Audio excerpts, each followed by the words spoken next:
On voulait parler des vaccins parce que pour un voyage de 13 mois, comme on va faire à travers plusieurs continents, il y a des maladies qui sont présentes, qui demandent une vaccination.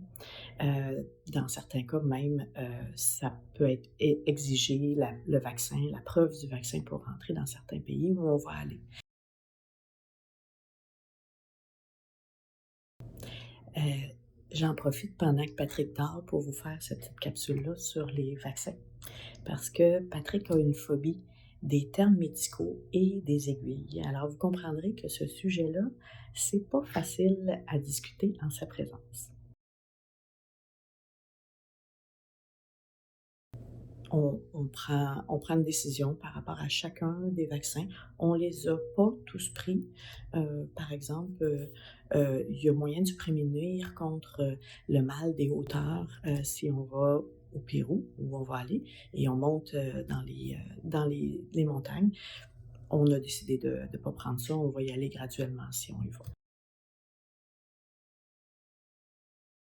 Il y a des gens qui peuvent vous accompagner pour vous faire un plan vaccinal.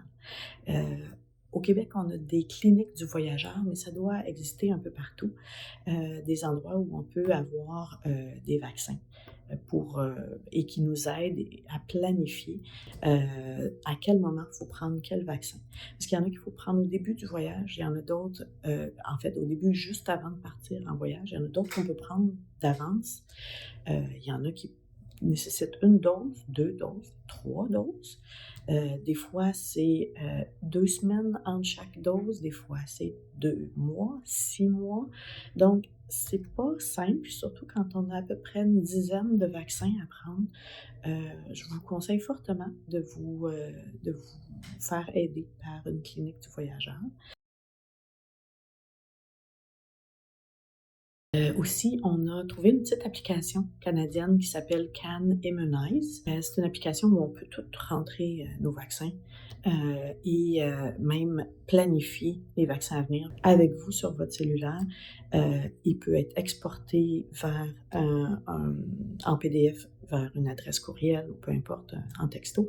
Donc, c'est vraiment intéressant si jamais vous avez à fournir votre plan vaccinal. Il y a différents types de vaccins.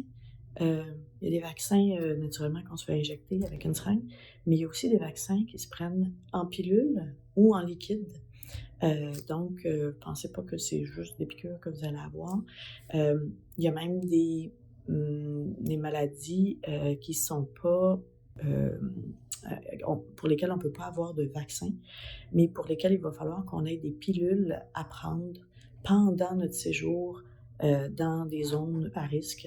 Donc, si on passe par une zone à risque, il faut prendre ces pilules-là tous les jours, une journée avant de rentrer, puis 7 jours en sortant. Fait que vous voyez, il y a différents plans pour différentes maladies.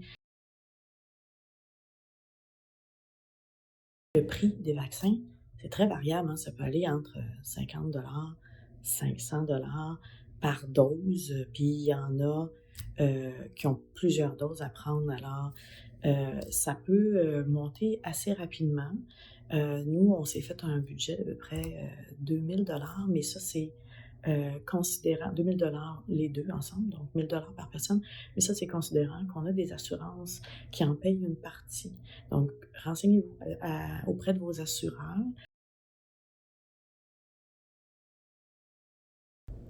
En conclusion, un tour du monde, ça se prépare et pas juste en termes de où on va aller puis les destinations qu'on va voir, mais aussi pour la santé.